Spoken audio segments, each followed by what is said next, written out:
5 seconds to go online. Yeah. So you can actually, but at this point, yeah, I think we're done.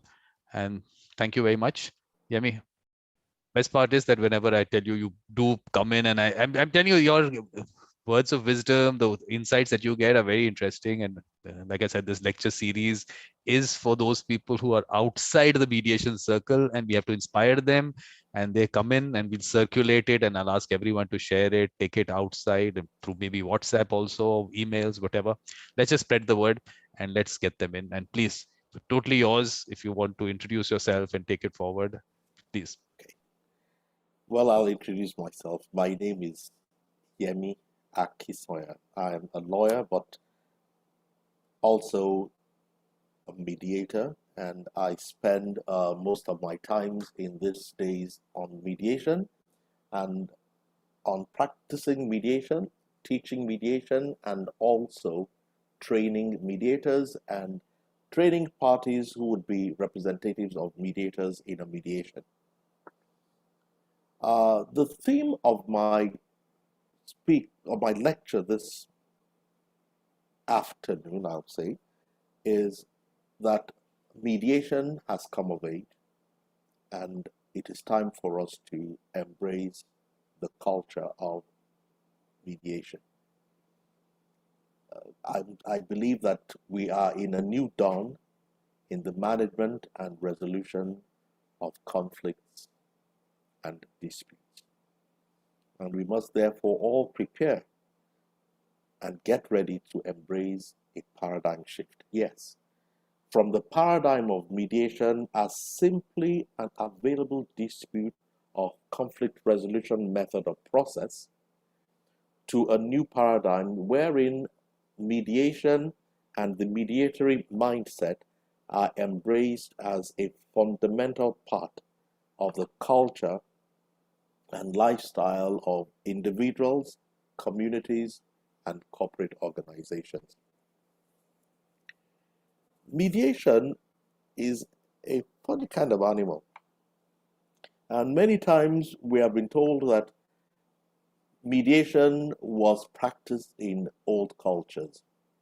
Some will even very quickly point out to the famous judgment of Solomon that involved two women whose baby had died overnight, and apparently one of them must have rolled over one of the babies and snuffed it and suffocated and the baby died, and the people therefore became a little bit affected by whose baby was the person that died, whose baby died, who is the person who is responsible for the baby.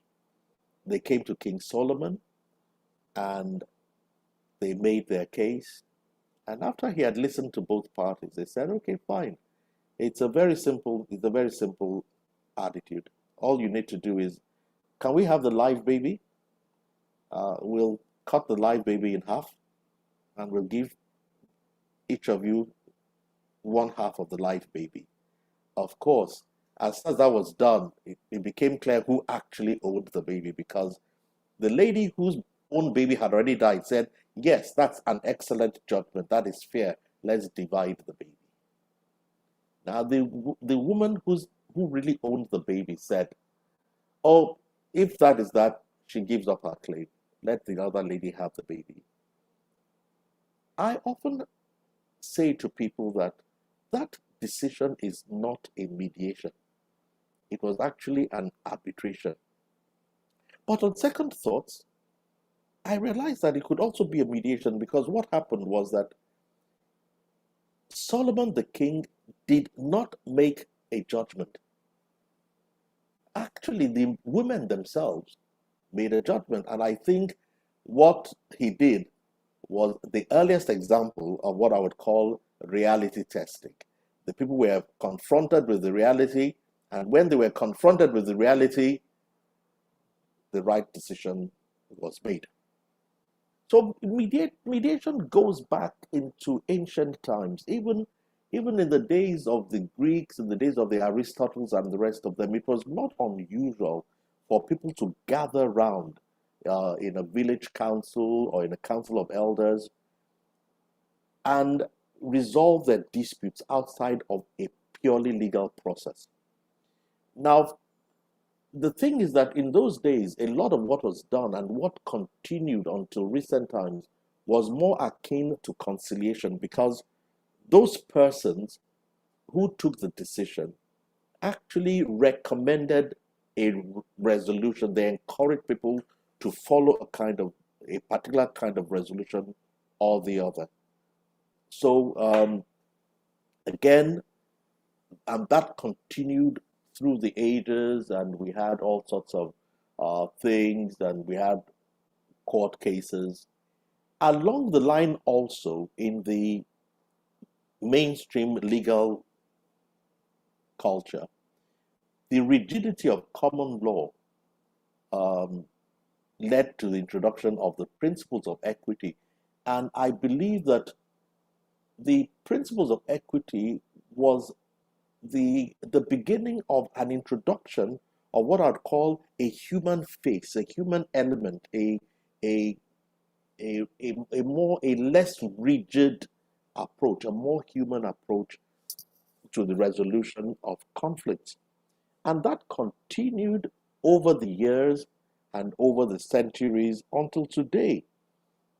We find that mediation is going gradually, because of its nature. People tended to approach mediation in personal situations, family property, husband and wife, children, and things like that. And when it comes to actual commercial transactions or business transactions or things between nations or between hosts, people would go to a court of law because they believe that that is where they would get their justice. Now, as I mentioned at the outset, mediation has come of age. We are in a new dawn in the management and resolution of conflicts and disputes. And now we are beginning to find that, yes, mediation is very appropriate, is very effective in the resolution of major conflicts, major matters, major commercial transactions. And I am today driven by the firm conviction that the principles of mediation will best achieve their goal when founded on the right inner mind attitude. An attitude that is forgiving, that is conciliatory, that is considerate of other views, and is thus inclined to listen. It is an attitude that is inherently amenable to consensual resolution of conflicts. It's the thing with mediation is that, unlike other aspects such as litigation or arbitration, where it is not too important what the parties think or feel of their disposition, mediation is one of those places where actually people come in. As I said, there must be an attitude of forgiving, an attitude that is conciliatory, an attitude that is not saying, I want a pound of flesh.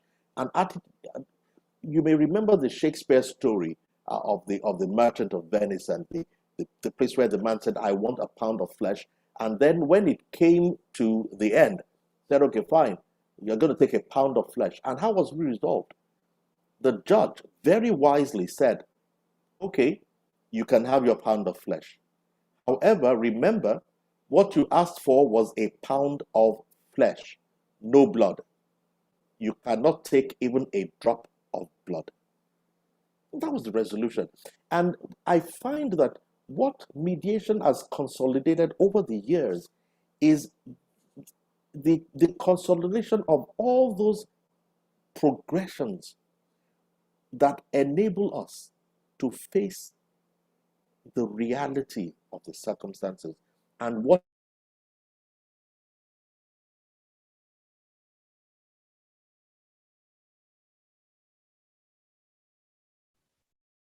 I think the signal is a bit of an issue.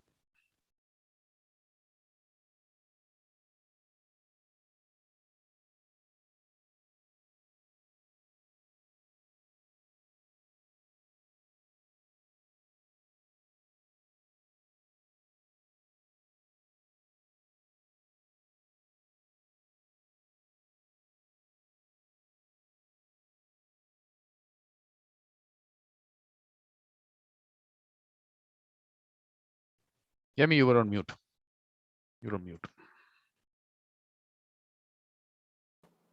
Forgive me. I think I don't know how long I was off, but I think I'm back on now. Yeah.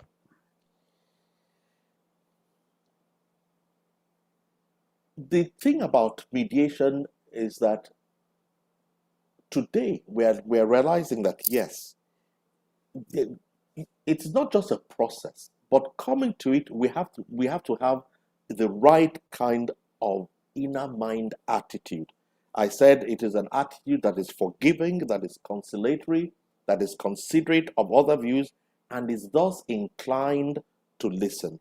An attitude that is inherently amenable to consensual resolution of conflict. Whereas I look for my day in court because I'm looking forward to be vindicated, to win my case. I come to mediation not to win my case, but to see the successful resolution of our conflict.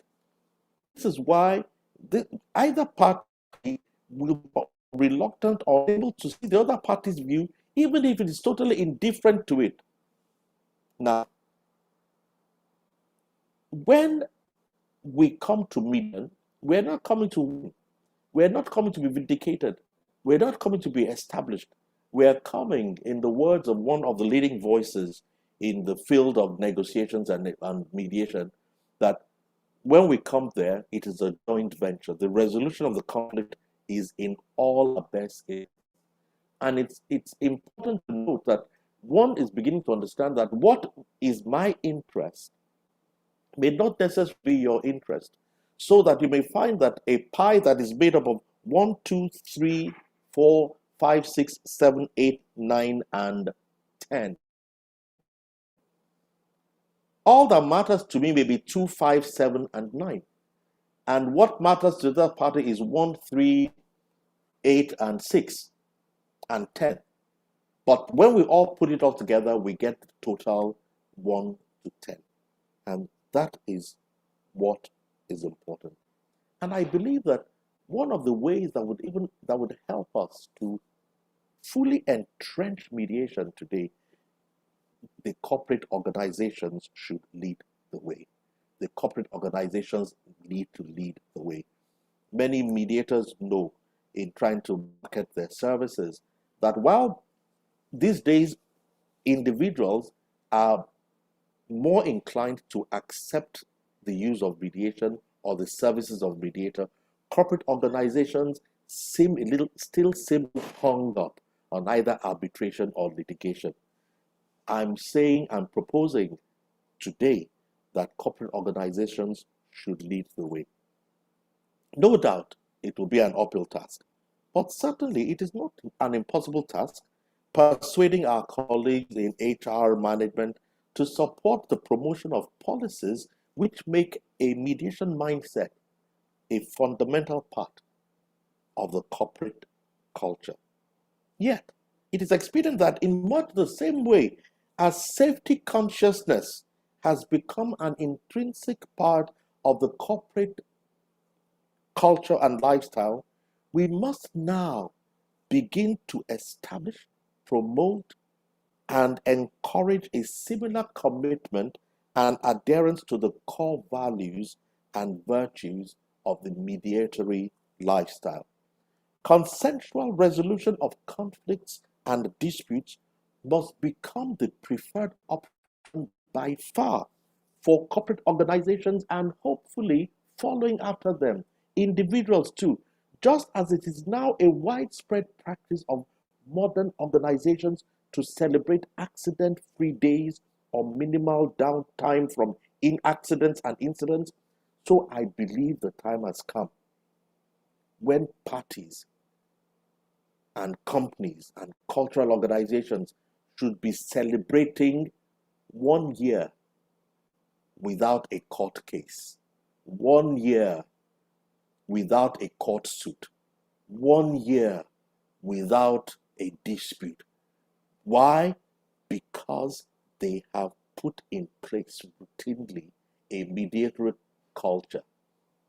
To quote the words of Sundry and Weevil in 2012, They say there needs to be, and I quote, there needs to be a recognition of the longer term and indirect benefits of conflict management and its centrality to meeting commercial and strategic organizational objectives, unquote.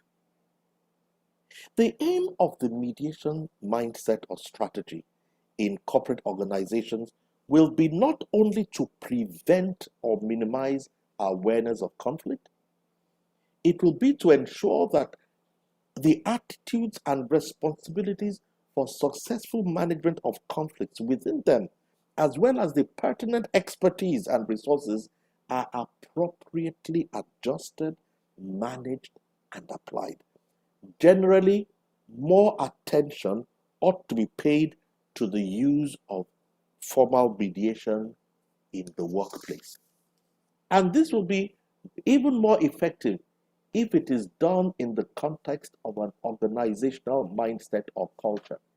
I believe that the persons who teach us about nonviolent communication, the people who teach us about, taking,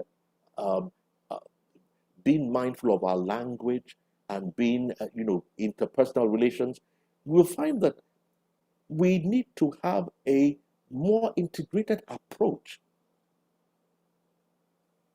so that conflict management begins to be recognized as a central element of HR strategy, recognizing that, as the adage goes, a stitch in time saves nine. It is crucial for HR, human resources, given its significant frontline role of operational managers in constructive conflict management, to facilitate and to promote the development of a culture of consensual, conciliatory resolution of conflicts. This includes on-site hand-in-hand assistance and adequate training in mediation, conflict coaching, and the possessing of strong theoretical knowledge on the complexities of organizational conflict handling skills. Now, this is very important for organizations. You'll find that the environment, the workplace environment becomes more peaceful. Interpersonal relations become better. And you know what happens? That includes productivity. A possible starting point is in establishing and sustaining guidelines, for example, for interpersonal communication and relationships within the organizations. To give just one example, organizations could begin by entrenching the principles of non-violence in communication, entrenching principles of what I would call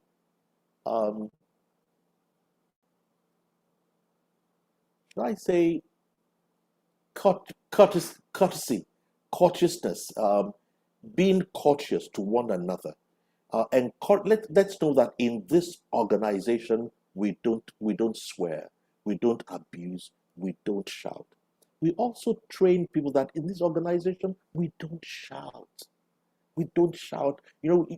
It's the culture of this organization. We're not aggressive in our voices. It's our culture in this organization that we listen to one another. It is our culture in this organization that no matter what your position is, from the lowest clerk to the chief executive officer, we have respect for one another. We treat each other with dignity, and you'll be amazed. That mindset itself will begin to affect the things that we do, so that even when that company or that organization, when it writes its letters, it has a convention. People know that when that XYZ Limited, their letters are so courteous, their communication is so kind, is so consensual, it never says anything that provokes a negative reaction. This is something that can be learned. I don't believe that it is something that is impossible. It would mean that you inculcate values such as love, mutual respect, non-discrimination. And when I say non-discrimination, I mean non-ethnic discrimination, religious discrimination, sexual discrimination, nonviolent communications, and consensus thinking. It becomes a part of the organization. I remember years ago when HR was developing the concept of team spirit, discouraging the era of heroes, the single man hero, and began to encourage people to embrace a team spirit, to embrace a team spirit. What happens? It would also it encourages staff away from a culture that regards one another as rivals, fighting each other for promotions and rewards. It goes towards, in those days they were talking of HR organizations were talking of the fact that we need to take away the pyramid structure and establish a flattened sort of integration. Believe it or not, all these are tools that would encourage mediation, the mediatory mindset. The organization would motivate its leaders to develop a passion for becoming listeners, bridge builders, and team players. Now, multiple benefits would arise from offering mediation as a workplace dispute resolution option as this. And these are the benefits. When these things are in place, one of the things that creates conflict is the fact that I don't have a voice. And that is why when one is acting as a mediator, and this is emphasized when we are training new mediators or when we're encouraging one another in roundtables where we exchange ideas, one of the most critical skills in mediation is the fact that somebody is listening. Somebody is listening. Somebody is hearing. Somebody is paying attention. Within organizations, we get away from organizations dealing with persons as just head count, as just profit center, as just cost center, and you begin to regard them as human beings, persons with needs, and those needs include empathy, include love, include encouragement, includes a listening ear, includes a sympathetic heart. Now, productivity and morale will be enhanced by the knowledge and the trust that there will always be a way to resolve any disputes and conflicts when they arise. The mediation mindset inculcates the development and practice of effective communication and problem-solving skills, with obvious benefits to all workers as well as their respective families and the company. And most important of all, it facilitates the speedy resolution of disputes while minimizing the impact of these on corporate finances and the bottom line. Mediation at the workplace has been found consistently to result in an elevated level of satisfaction from its users and settlement rates of 80 to 90%. Yes, 80 to 90% of conflicts and disputes tend to be the norm. That is, instead of going through a lot of disciplinary processes, and most of the disciplinary processes in our companies are actually based on the adversarial approach. And not only the person who either gets disciplined or fired, not only does it affect them, what it demonstrates to the rest of the company gives a very poor impression of the company. So that when we're talking of companies about, in terms of reputation assurance and reputation protection, it's not only what happens on the outside, it's also what happens on the inside. What do the employees think of the company? Now, and that leads to the fact that the time has come now that even within the organizations, we must begin to use mediation as a means of resolving our disciplinary matters. It must begin to be our way of resolving conflicts in-house and of resolving hitches.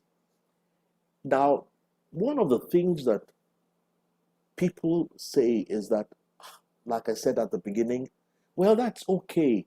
That's all right. All of these things they're talking about are still talking of interpersonal relations. But what happens when we are dealing with complex commercial matters? What happens when we're dealing with deep, complicated energy issues? The truth of the matter is that whether they are personal or they are deep or they are complex, one thing always is present. You can always identify what are the overarching interests, what are the underlying interests, what are the fundamental needs.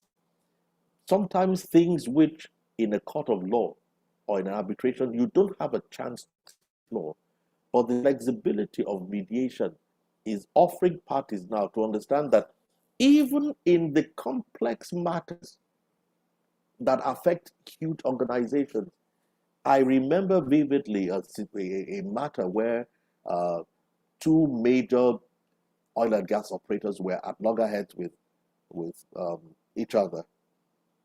And after several hours, these two CEOs were present. After several hours of arguing back and forth, and their lawyers making great presentations and strutting up and down,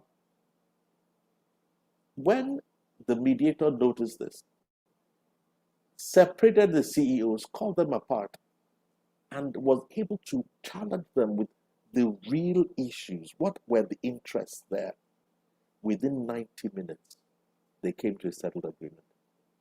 Because whether in a complex situation or not, we must never forget one thing. At the end of the day, it is human beings that are in conflict with one another. Not companies. Companies are not in conflict. It is the humans in the company that are in conflict. And once humans are involved, there will always be the ability to recognize within any situation and circumstances what the real thing is, what is the driving force. And what mediation has done today is that now we have an increasing number of mediators who have been through the whole gamut of litigation, who have had experience in the big and the small and the multinational companies, and are therefore able to bring to the table their knowledge and experience hands-on of what are the motivating factors, the things that really drive these organizations. And once you can lay your hand on that and you can bring that to the fore, you find that the mediation becomes effective, more effective today than ever before. So let me close by saying this, and to rehash my thesis for this afternoon. Mediation has come of age. Mediation can no longer be regarded as the junior brother or the poor cousin of litigation or arbitration. In fact, I'm almost inclined to saying I don't even want mediation to be regarded any longer as alternative dispute resolution. Because somehow when you call it alternative dispute resolution, there's a ring to that expression that seems to say that there is a real one. There is the real dispute resolution strategy. And okay, however, if you cannot bear the rigor of the real thing, if you cannot withstand the power of the real thing, well, we'll offer you a slightly less rigorous alternative. No, I don't want us to see mediation from that perspective. I don't want us to see mediation as just a fallback. I want us to begin to see mediation as a force in its own right. Mediation as a method in its own right. Mediation standing alone. In fact, I don't even want to talk of appropriate dispute resolution. I don't want to talk about alternative dispute resolution. I don't want to talk of anything. I want to speak of mediation. Mediation as a method of addressing your conflict. Mediation as a process that leads to the resolution of your dispute. Mediation that provides an environment where parties can come together and work together to find a solution to a problem that is affecting all of them. Let me give a slightly divergent example here. Back in Nigeria, it is not uncommon for many of us to have drivers who drive us. And it is not uncommon for those drivers to be a little bit more enthusiastic about your car than you yourself. And in Lagos traffic, sometimes drivers get very chauvinistic. They don't like other cars getting in front of them. And so they will do their best to block the other cars. They will do their best to prevent anybody getting in front of them. But there's one thing I always say to my drivers. Number one, why block them? If they want to get in front of you, let them get in front of you. In your process of trying to prevent them, and my driver says to me, but they're wrong. But you see, if they hit you or you hit them, it doesn't matter whether they were wrong or we were right. It doesn't matter. Three things are going to happen. Number one, the two of us are going to be delayed for at least 5, 10, 15 minutes on that spot. Two of us, regardless of who was right or who was wrong.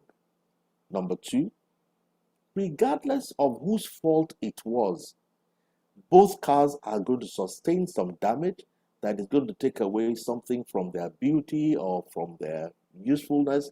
I say usefulness, maybe you crack a headlamp or something. Number three, regardless of who is right or wrong, if I was going for a 2 o'clock meeting, I am late. If that 2 o'clock meeting, if being late for that meeting is going to cost me an important contract or job, it does not matter whether I was right or wrong at that point. I just cannot afford to have my time wasted. And number four, I tell them that no matter what, no matter who is right or wrong, if he got in front of you, the road after him doesn't get folded up. It still remains available to us. And this may seem funny. I always find it interesting. But you know, there's a truth in it. And I think that is part of what mediation teaches us. That at the end of the day, we have an interest at stake. I need to get somewhere, he needs to get somewhere. We both have a reason to want to get where we're going on time and in good shape. Now, we both have an interest in maintaining the beauty and the good conditions of our cars. So if it will just mean that I'm going to let the man slip in front of me for 2 minutes, I'll let him do so. And you see, that attitude is what prevails even in mediation. And you'll find that when we begin to look at life in this way, we begin to understand that actually mediation is not just a process. Mediation is actually a reality. Mediation is actually a human approach.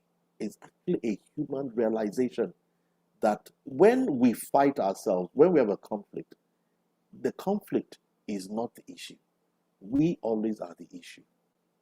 Whenever there is a dispute, we are the issue. That's number one. Number two, that dispute or issue, that conflict actually becomes all our problem. All of us are suffering by it. Therefore, we all have a stake in its resolution. It does not matter who wins. We all have a stake in its resolution. And I believe that today, more than ever before, all over the world, hopefully, we are beginning to recognize this reality. We are beginning to come to terms with it. And with this, I believe mediation is coming into its own place. It's coming into its own position. Mediation is having its own importance. it's not just an alternative to arbitration. It's not just an alternative to litigation. It is actually a school of thought in its own strength, in its own place. Mediation has come of age. And I want you to understand that, and I'm looking forward to the next few years as mediation truly explodes. Now, one postmark. Will mediation become an all-comers? Everybody wants to do mediation? Yes. You'll notice from some of the things I've mentioned today that, well, mediation is not just about resolving quarrels or settling quarrels. There are specific principles that must be understood and embraced and enforced and made effective for mediation to be effective. And this is where the training of mediators is important. It's not just about compromise. It's not just about win-win. It's about recognizing this new understanding now. Just like people came back from Glasgow, COP26 recently, we are all understanding now that it doesn't matter whether I'm first world, second world, or third world. We all have a stake because we're all living on the same planet. That same attitude is what we are learning to understand, that when there's a conflict, it doesn't matter who is right or wrong. It doesn't matter who wins or comes out. All of us involved in that venture are suffering by the conflict, and all of us will benefit from its resolution. Therefore, it must become our joint venture. And this mindset is what mediation is promoting, is what mediation facilitates, is what mediation makes possible. And it resonates with much of what else the trend in which the world is going. So I believe that mediation is the next stage. Again, I repeat, it's not alternative dispute resolution. It's not appropriate dispute resolution. I'll say this, mediation is joint resolution. Mediation is joint resolution. Joint cooperative resolution by persons of honest minds and good faith. Thank you, Vikram. Thank you, Yemi. Like always, pleasure listening to you, and your thoughts are good. And then I'm telling you, this is not the end. This is just the beginning. All those thoughts that you have, your blog and the emails that you send, we are going to get that onto the lecture however regular you want it to be. So please, you have to do that, because what you have to look, you have to inspire those people out there who have that mindset, but they're not exposed to any kind of training, so they will not get inspired like what Ken Cloke said. He got inspired when he went to a lecture on mediation, and then his life changed. So a lot of people will not get that opportunity. So we're sending this out now, like Isaac is here. Now we will tell Isaac that send it out to people through WhatsApp, through emails, not just these LinkedIn posts and Facebook. For Facebook also actually can go out. So people outside this mediation circle. So that is what the whole idea behind the series is. So because I'm telling you the kind of your words of wisdom, how do we reach those people? But you have to inspire them. You have to tell them that, look, you have the ability and everything, and this is something you should get into. That kind of thing. I really want that to happen over time, so that we can motivate them to and bring them in. Like I've always been saying, the ones with the natural ability, if they come in, the user experience is going to be excellent. If the user experience is excellent, mediation takes off. So that is the correlation that I am looking at. But one thing was for sure, that Isaac definitely has a question. He's never without a question. So Isaac, please, you can ask Yemi what you want. Okay, hello, sir. It's a wonderful and pleasure to listening to you. It's a wonderful presentation. My question is, as an experienced mediator that you are, what has been the challenge for people not using mediation as the first point of call when they have a dispute with either a business or a company or relational disputes? Well, first, is ignorance. Believe it or not, I agree with Vikram. We have a lot of work to do. And what is that work? That work is the world must get to a point where it understands that mediation is available. If there's a problem that people cannot resolve, they think of going to court. In these days, they think of arbitration. And a common conversation that we have at home is when you say to persons, I do mediation, oh, is that arbitration? And that immediately challenges me because it says somehow arbitration has become a lot better known. So what is the challenge to me? The challenge to me, the challenge to all other ones of us who are involved in the practice of mediation is we owe ourselves the duty to make mediation known. People should become conscious of, oh, in fact, I look forward to, although it may be a wrong use of the expression, but I look forward to hearing somebody say to me, oh, really? Oh, I'm going to take you to mediation. It might be the wrong use of the word, it might be the wrong expression, but at least I want people to get to a point where they say, I will take you to mediation. I will take that to mediation. So the thing is, people are just not aware. And we have a job to do to get them aware of mediation being available. Which is They what know litigation. Yeah. Sorry? Sorry. No, after you. I'm just trying to say that I'm trying to balance Yes. the two, Yes. because as we keep promoting mediation, but if we don't have those people with the right, with the mediator mindset being out there, user experience is not good, it falls. And a lot of people want it to fall. There are vested interests on the other side. If there is a certain practice of litigation or arbitration which is so popular, there will be vested interests there also. So I think we need to get both of them, the balance right, because the user experience concept, I keep saying that, look, if there are 1 million cases happening in, say, litigation, and say you have 10,000 bad experiences, at least there are the other who are there to tell you, no, we had a good experience. Supposing, I mean, I'm not just saying litigation, they have a good experience. But similarly, if in mediation, we don't have that number out there. So if you have only 100 out there, and out of that, even 10 get a bad experience, that whole thing spreads so fast, it will affect the whole thing. So I'm trying to balance the two out, that we need to do them together, not just promote mediation. That's the way I'm looking at it. I totally agree with you. I totally agree with you. One thing that has not helped mediation so much is a lot of emphasis on confidentiality.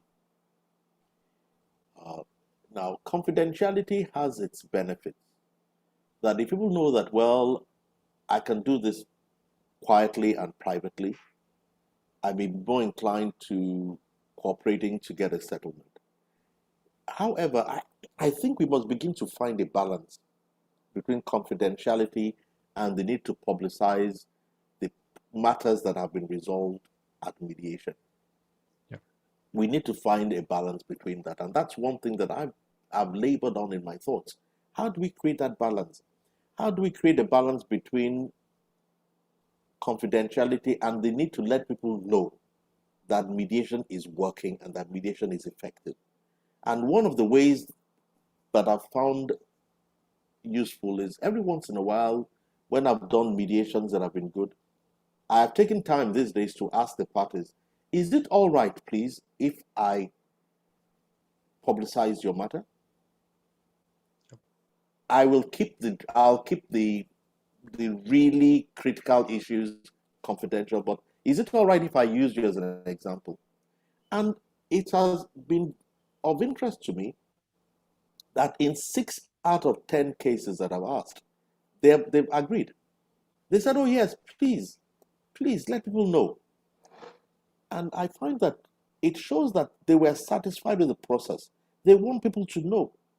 So I think when we do mediations, we should also ask parties, is it all right if I share And one of the things that I've also been working on is trying to develop what I'd call 1 or 2 case studies in which I can take how it works without betraying confidentiality as to what I would call the critical issues, but at least let people know that this works. Especially, for example, helping me to understand, identify what those underlying interests or overarching interests, as the case may be. In some cases, what are public interests? What are public conflicts, and so on and so forth.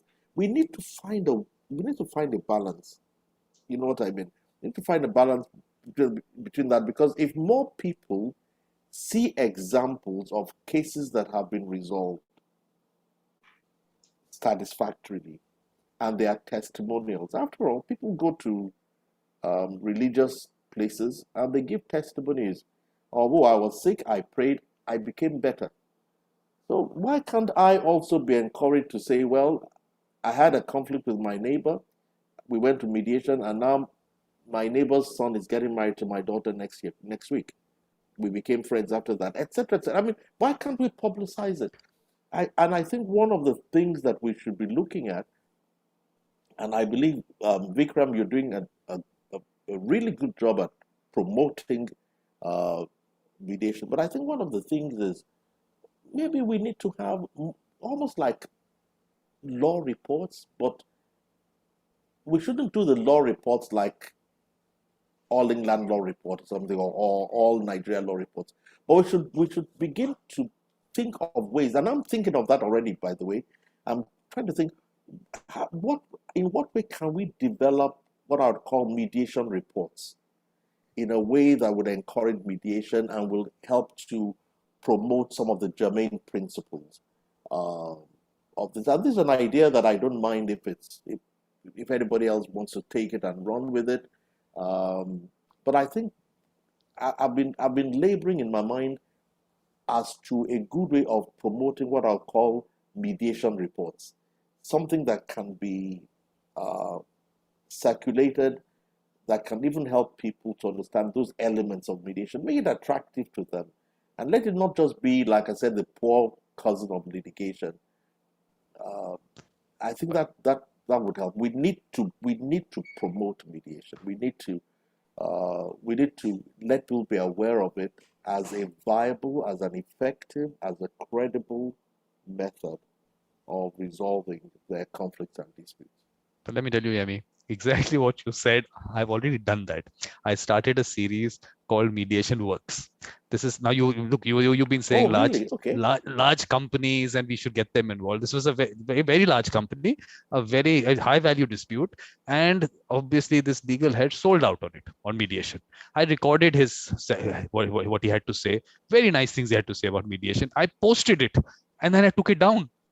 I said, look, what am I doing? I'll create this whole demand for mediation, and this is exactly what I just told you. The demand for mediation I can't find the mediators. With that kind, the demand is like huge, which is what I'm trying to tell you, that it is just that balance that you have to create. If you do not give that user experience initially, they're at that stage when things are developing here in India. I mean, I don't know Nigeria, where the situation is. All the time, whenever I talk about it, I talk about private mediation. The court-related system, I'm not even concerned with, because I have issues with that. So I did that. Then obviously, I'm telling you, really, this is important. Either we are looking at then a global pool, and then we are saying that global pool can do it in every country, and we have to, because the user experience, I'm telling you, cannot be compromised at this stage, because they're so sold out. I mean, imagine in this particular, the one mediation, one party gets me in, the other party, we go through that successful mediation, the other party has another dispute, gets me into that.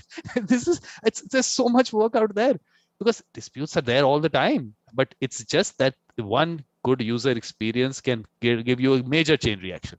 So I'm concentrating on that part. The other thing I did was I did a little, there was a webinar that someone from Mauritius had organized on the development of a culture of mediation. So this is the Royal Institute of Chartered Surveyors. Largely, they were the people there in that. So one of them actually got motivated. There was a project that he was working on. There was a dispute there. He actually resolved that dispute there. and very nicely done. I mean, he put a post out on that, and then I posted on that saying mediation works, and I thought this is an actual experience he's talking about. Then there was another architect I'd spoken to. When he saw that post, he put out a post, because I'm trying to motivate people out there who are not part of, I mean, legal profession. You said, I mean, they're not part of the legal profession. They're actually out there on the ground. They are the ones who are actually closer to the dispute and closer to resolving that dispute. So this architect put out his experience. He said, look, I was actually forced into do the mediation, successfully did it. I'm saying this is how we have to have these conversations out there. Let people who are out there working, professionals, anyone, just understands that this is not rocket science. This, if you have the natural ability, you will just do it, and it just come to you naturally. This person from Mauritius, the one that he did, he sat outside. He's put a photograph on the post also. He's sitting outside. They have these chairs and they have a table there, and he did it outside. It is that informal a process, which is what I want to send out. That whole thing, that this whole formal thing that has been created around it, it's not at all that. There is so much work out there, but the right people have to do it. So the mediator mindset, which I keep saying all the time, identifying them is my only focus right now. I've understood that is the route to go. But on the other end, now I get them into the fold. What about getting them work? That process has to be available at that point of time, because you get them there and you don't give them anything, they go back. So it's like the equalizer concept in your music. The balance has to, we have to create to that balance when we get the right kind of sound that we are looking at. So that whole thing will happen. But the process, I'm trying to do it the way I have okay, there's a larger vision I have. I'm trying to put those places in between. That evolution of a mediator started with the purpose, then in conversation, and then the symposium. And of course, the mediation works aspect is one part of it. This lecture series, it's all part of the larger vision that we have to do it in various ways. So that's how, but what I'm trying to do now is I just put together various from the symposium also. Otherwise, I've understood that certain areas we have to work on, and let's put together people who want to work in those areas. So traditional mediation and strengthening that. I don't know whether you saw James Manjareri's session from Kenya. Did you see his session? Yeah. Did you? Yep. You saw that? Yeah. So I mean, the kind of work he's doing there, other people who are doing that, let's get them together. Let's, at least, because we have the people out there. They have the natural ability, or they're trusted in the communities. The biggest issue that, look, I'm telling you, a lot of people say that, look, traditional mediation is not mediation. They tell you what to do. I'm saying that tell you what to do, people still have a choice. It's not that they have to do, but social pressure makes them do it. So I'm trying to put across this point that social pressure is not such a bad thing. We have to live in communities. It's not such a bad thing if you have a sense of ownership towards the community. If you do it for that and to keep the whole community together or peace in the community, I don't see it as such a bad thing. But you still, okay, have a choice. You have a choice. It's not that someone is forcing you to do it. I mean, we're not at that stage in this. Look, some parts of the world, yes, I'm not saying that some village in some part of Africa, they will not be forced into it. I don't know. I'm not even saying that. But that's not just an extreme example to say that it's happening everywhere. People are very conscious these days. They know what they want or they do not want. No one can force them today.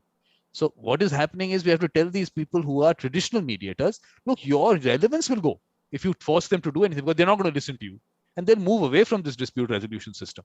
So that's one area which I want to strengthen. And then the decolonization of the mind and dispute resolution.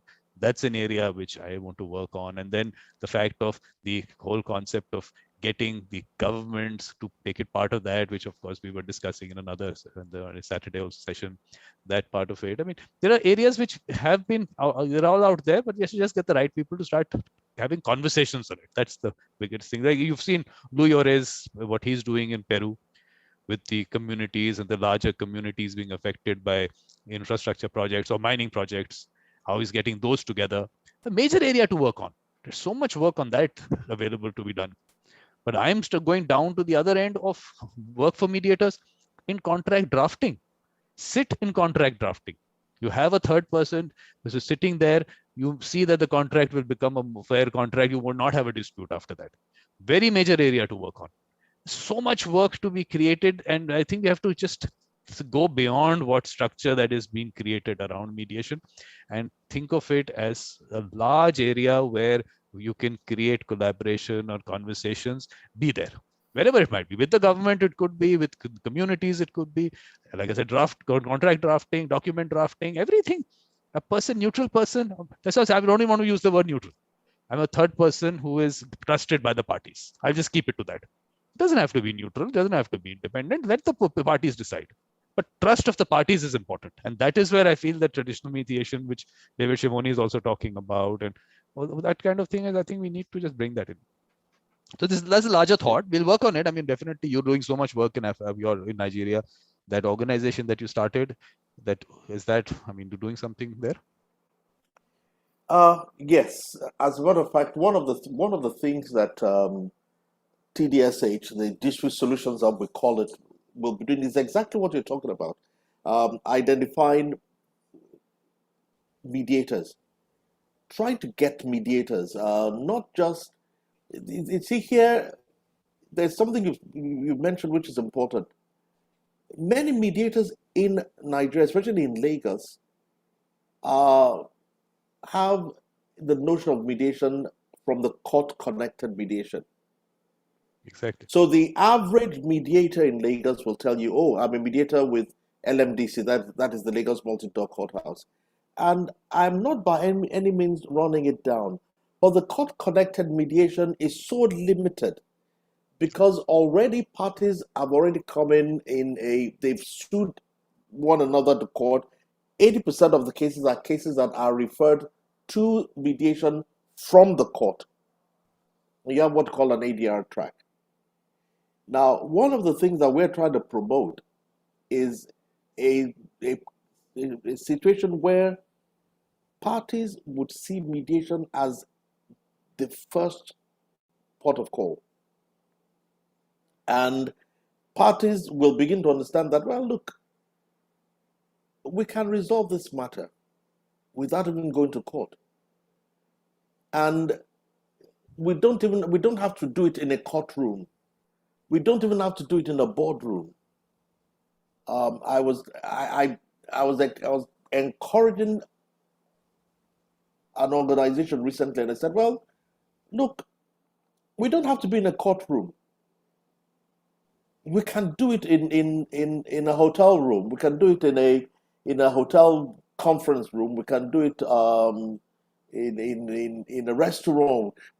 We can do it wherever is convenient, whatever would allow both parties to deal with each other, with a lot of discreetness that would encourage them to be open and also protect their privacy.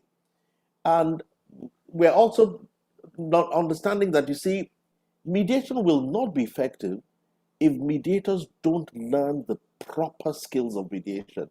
And I keep emphasizing this. I'm sure many people who hear me are tired of hearing me saying, mediation is not just about settling quarrels. It's not just about bringing two parties together. There are very clear, definitive principles that have to be applied in mediation. You mentioned one now, which is interesting. Yes, parties must be empowered. They should not be compelled. The mediator does not make a suggestion. But you can't take away the fact that I'm pressured because I know that if I don't cooperate with this process, I could be ostracized within my society.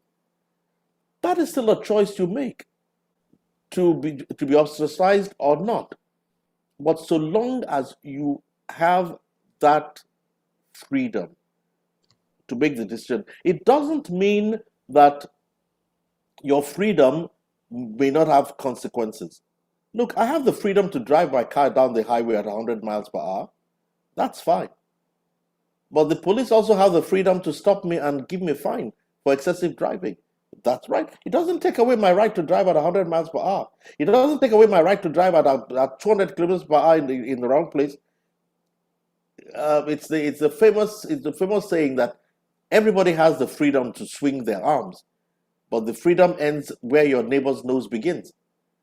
So, I mean, the fact that there are factors that affect your freedom does not mean you don't have the freedom. The fact that I have to be considerate of others does not mean I'm not free. the fact that I have to be mindful of nobody stops me from walking around naked in the street if I want to. But there are societal norms, there's societal ethics that make certain things just not proper. And that's what I was talking about earlier this morning when I was speaking about mediation in the workplace. I believe that it should be in order for boundaries to be drawn. People should be told what kind of language is acceptable here or not. And if you go out of the norms, you should be subject. You should be corrected. It doesn't mean you don't have freedom. It's just that others also have freedoms, and sometimes we have to balance the various interactive and contending freedoms in such a way that at the end of the day, you have an overall freedom that everybody has, but nobody is just absolutely free. I understand that in many parts of Switzerland, when you live in a block of apartments, you're not allowed to flush your toilets after 11 p.m. because of the noise it makes down the place. Now, it's not taking away your freedom to live in your house. It's not taking away your freedom to use your toilet. It's just saying that, look, listen, I also learned to be considerate of others.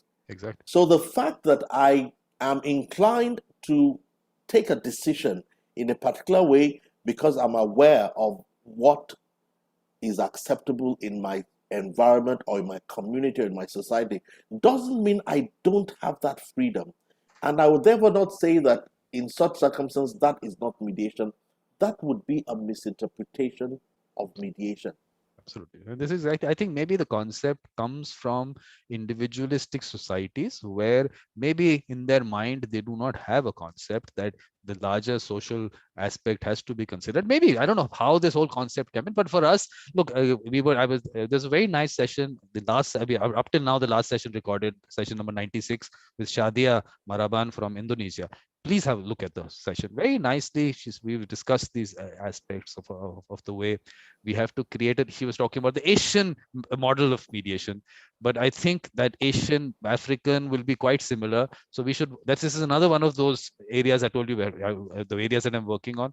This is one area of how to develop okay, she said Asian. I'm saying that Afro-Asian will be quite similar. So we can work on that. So these are things that we need to. But in terms of communication, let me also tell you very, very interesting. I have conversations with children also. So I'll just show you one that I went to. This is in Nigeria school. And these are class grade 4 students. So I'd gone and spoken to them. So this teacher, very enthusiastic, she arranged this. So I want you to read what they wrote. This what Tadana wrote. I tell you, I'll talk about this after you read it. I mean, look, how much they understood. Okay, their language.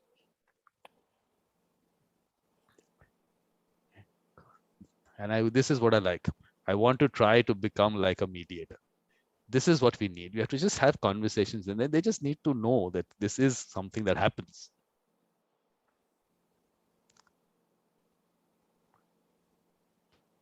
So this is the other area where we just have, I mean, we keep talking about peer mediation, but I'm trying to concentrate on the aspect of actual dispute resolution that they do, rather than the larger concept of training them to be good human beings. Okay, we'll do that. We definitely will do that. That's a different area. But are they being able to resolve their disputes themselves? So that part of it is, I feel that they have to learn how to actually resolve, not just say, yes, non-violent communication, we should do all that. No, that's a very good thing. That should happen. And there is a whole area and a lot of people to work on that. But are you being able to sit together and resolve a dispute? And a dispute resolved in a manner which is, of course, you collaborate with each other, you make compromises, all that. So they learn all that at that stage. I want that to be peer mediation. So that's my way of looking at it. Because whenever I see peer mediation being discussed, it's always about the larger training on conflict management. And I see the focus lost on dispute resolution. So that's another area. But I'll also take this opportunity, Yemi, I like to do this now, which I was never doing earlier, is to just show what all is happening in November. So if you're okay, it'll take me 2 minutes to do that. Are you okay with that? I didn't get what did you say? I didn't hear that. Basically, what all is happening in November, I just want to put that little slideshow. It's a basic slideshow. It take 2 Okay. minutes. It's just that I tell Okay. you what is happening is that the algorithm of LinkedIn and Facebook, they don't show these things to people. And I've been telling people just subscribe to the channel and you'll get information on what's happening. But of course, this is always I start this with this now because I just like this poster that Rafael has made. So I just have to start with this. And then I just started this new series, which also I have to record a clip with you. It's called Mediator Experiences. So any experience, memorable experience you want to talk about. I started with this Weinstein Jams Fellow aspect of it because that is open right now. So the applications are to be put in by 19 November. So I said all these people who have those experiences, because when I saw the list of Jams Fellows, there's so many people I know. Let's get them and let's have a thing. So they're talking about. So Adi is doing that. That has done it. There's already out there. They're already out there. These videos are out there. And then Joshua has done that. So this is already done. Then Ken Cloke, this lecture series, the inspiration behind it, I have to put it out because that episode is also available on the thing. Actually, I'm telling you that if one little lecture can actually change someone's life, actually can, just to get the right track. So this is what the lecture series is about. So Michael Lang gave his lecture, very nice. He actually did it with another person, Zofnat from, I think, okay, the Katrina has to still record a session. It should happen today or tomorrow, day after. This was in Conversation Beautiful Mind, this person in Argentina. Very good thoughts, very good intentions to do things where citizens should be actually respected. Their dignity should be respected. That's what she wants to work on. She actually has a job with the City Council, which she's taken 1 year off, unpaid leave, and she wants to work on it, trying to see how she can work on mediation. But I do understand that opportunities, whatever there might be, and she's also got some academic role to play. But I'm just saying that the people out there with these good thoughts to do things for the people, because seeing the whole structure from inside, that how conversations are not part of what the citizen is, whatever the issues are. That I'm still saying this is the decolonization aspect that we have to look at. The structures, the way they are made, where citizens are just one file number. So that collaborative aspect that we have to bring in. So she has very good thoughts on that. And this is again where I bring in what Luis Ore is doing. That let's have conversations with those people. Don't just take up the, say, you take a representation in and that's the end. No, talk to them. But I really find what he's doing is interesting. So this was nice, this conversation on that. Then, of course, we have you. This is done. Bernie Maya is he's a very senior mediator, and he has very interesting aspect that he did was he had set up a collective and he worked on that collective for years. And his experience of that is where I will get to, because the role of the individual and the group and the dynamics of the two, that should be a very interesting aspect that I want to also look at, because here I've been putting out that I'm an individual. I put me, myself on my website to make sure people don't understand that I'm trying to bring in people under some umbrella. No, it is an individual, and you can also work as individual. Me, like we keep saying, me sitting on a table here is be able to do a symposium with almost 100 people. You can all do it. Let's just go out, do it. 100 people. But only problem, Yemi, is 100 people do not share each other's sessions. I'm just saying, if 100 people put out posts for each other also, there are 10,000 posts out there. Some people will see it. Just reach out to people. I think there is some, I will have to discuss why that is there. Is the pie too small? Do they consider the pie too small that they do not want to promote each other? The pie is huge. That's what I can tell them. Gunawati, obviously a wonderful person in Malaysia. So she's wanting to look at it in a very structured approach. So she'll actually take it up in topic wise. So everyone will do that. Every lecturer will do their way of going about it, and people will follow each other. The only thing now what I'm trying to do is put out this aspect that, look, if you like the lecture, you are whatever touched by it or benefited you, send a gift to the lecturer. Like I say for myself, I don't charge anything what I do, but send me a gift. Same thing with the lecturer, send them a gift, so that at least we have some kind of a whatever motive. I mean, let's not say motivation, they're already motivated, but it's just something that they can also get out of it. This was a new series that I started called Talking Books. So we did one part of it. So now Michael Lang is majorly into reflective practice.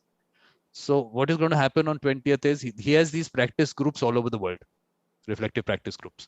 So he's getting people from there. They'll take us through how they do that, their own sessions, their little meetings that they do. How do they go about Okay. it? What they discuss there should be very interesting. Then you can purchase his book at a discount. And then Kathy also doing very interesting work. Again, you must watch a session of the symposium about the correlation of art and mediation.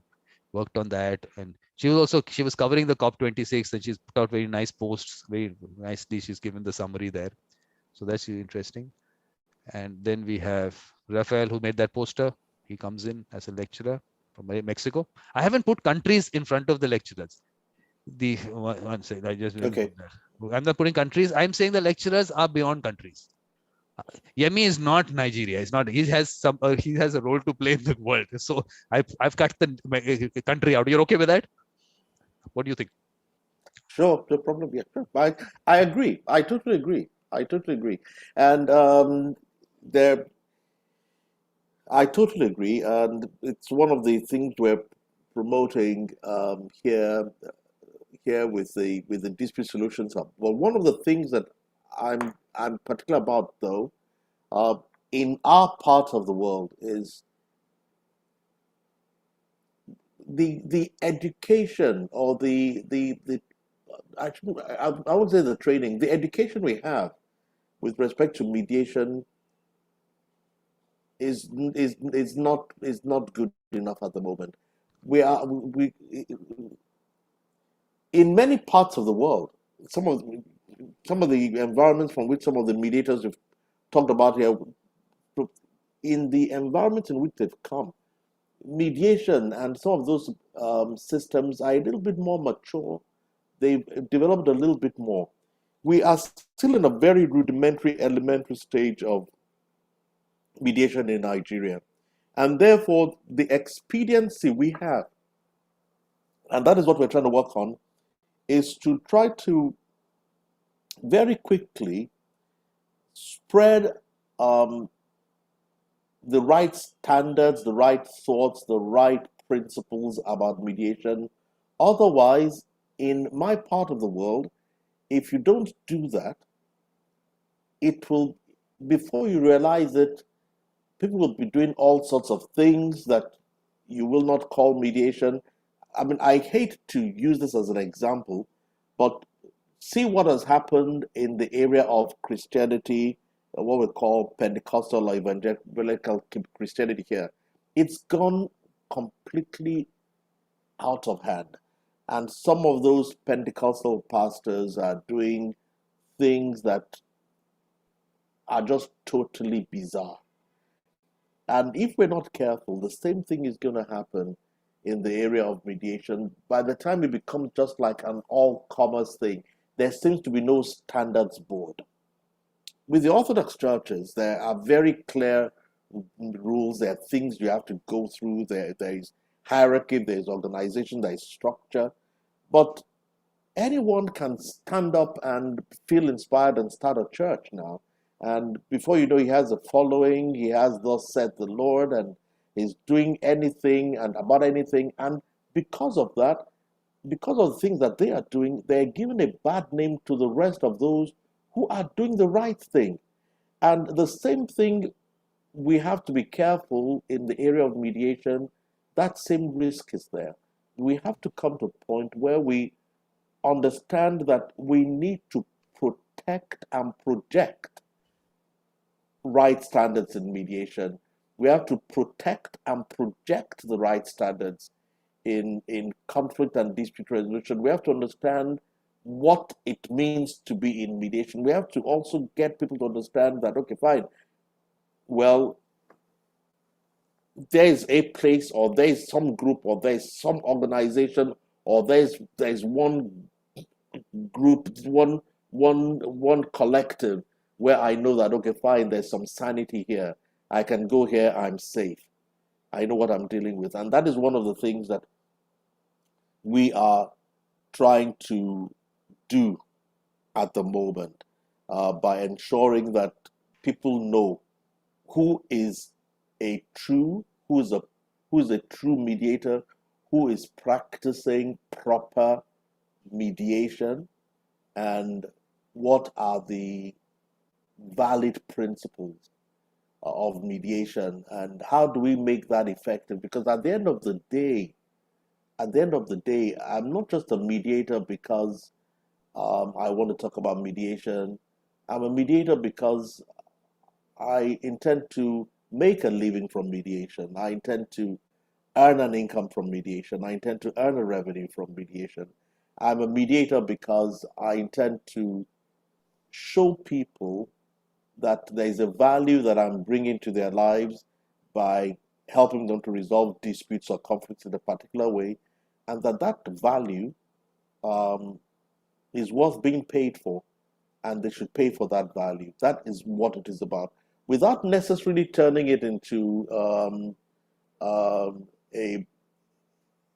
what I call a racket or into a bazaar. But at the same time, we have to. It's like they say, well, show value. What is your value proposition? I believe that what I'm trying to develop is a value proposition of mediation, and ensuring that yes, mediators also can be respected. In our environment here, it's almost as if, well, there are lawyers and well, also there's there are mediators. No, it shouldn't be like that. I want mediators and lawyers to be spoken about in the same breath with the same degree of respect and confidence. And that is why, in very many ways, it's good to have lawyers trained as mediators so that they bring the prestige, the dignity, the nobility that should be a part of being a mediator into it. I should go to a place, yes, I'm not a judge in the sense that I'm not a judicial officer, but I think if I walk into a law court, the members of staff in the court, the workers in the court premises, should respect me and treat me with the same dignity as they would treat a judicial officer. I am not wearing a wig. I'm not going to sentence someone to prison or to death, but I should go into a place and a mediator should command the same respect as any magistrate or judge. And this is where it begins. When we begin to understand that mediators have the same respect, the same dignity, then other parties also will begin to have respect for the mediator. And I remembered I went into a place, and when I came in for the mediation, everybody in the room stood up. Well, I said to them, "Oh, please don't stand up. It's not necessary. Look, I'm not a judge." So and so forth. Then one of the persons who was a party in the mediation, an elderly man, said to me, "Oh, sir, I'm not standing up for you. You can see that obviously I'm older than you. I'm standing up for the position you represent. I'm respecting your role.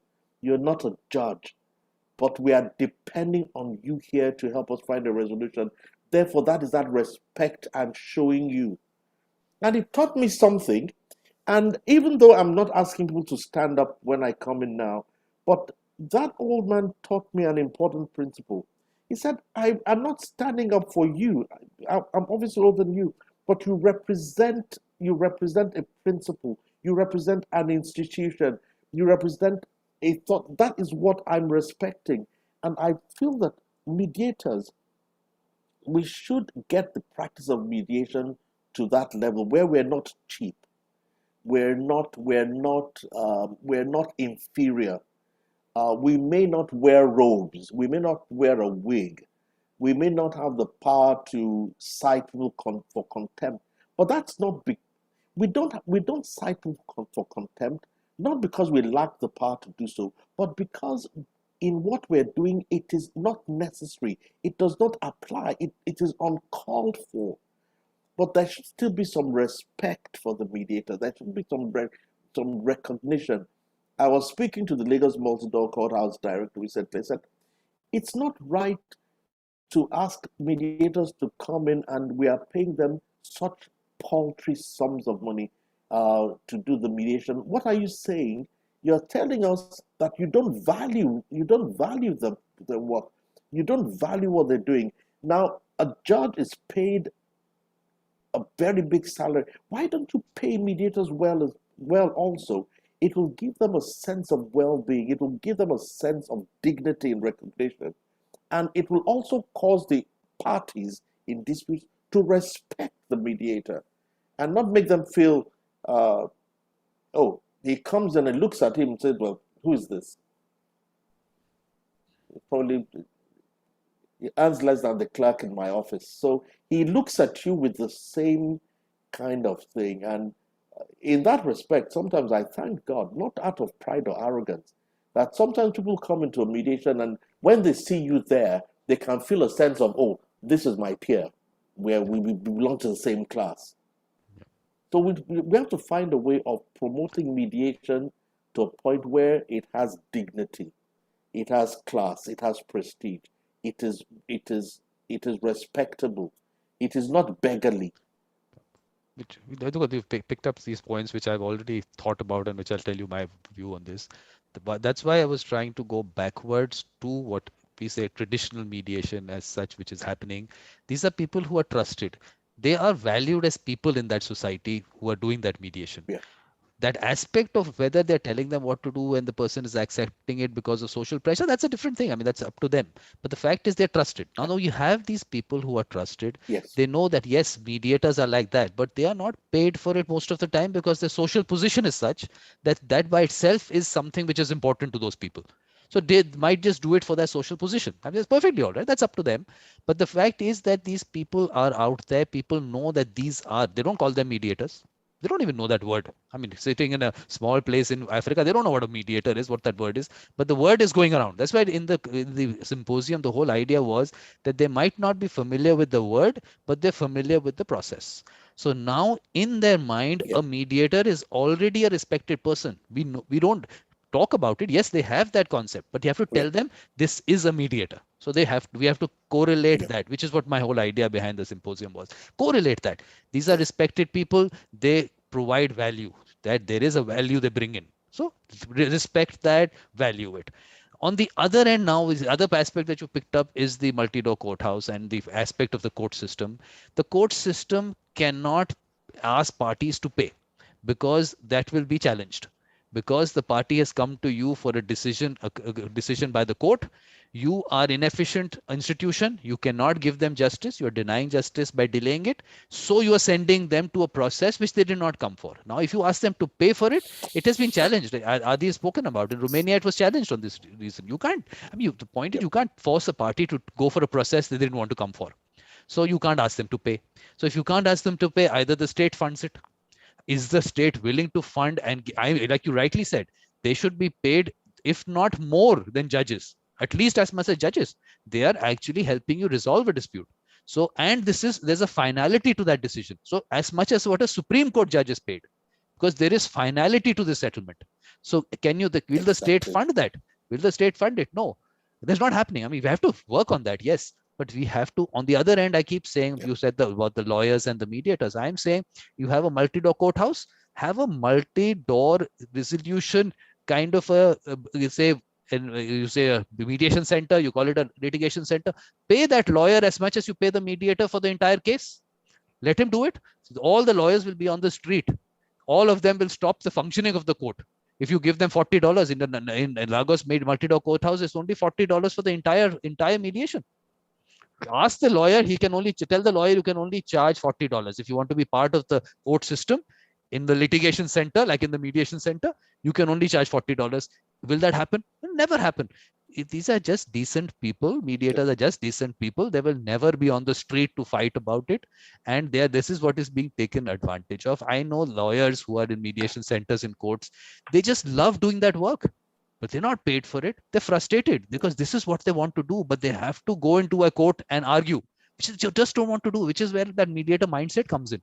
They're not in that mindset. They're in this mindset, but we're not being able to give them opportunities. So either we say that, look, like you were saying earlier, that whole culture of mediation develops in a manner where people themselves go for it. And the whole concept of mediation, you being sent for mediation by the court because the foundation is wrong.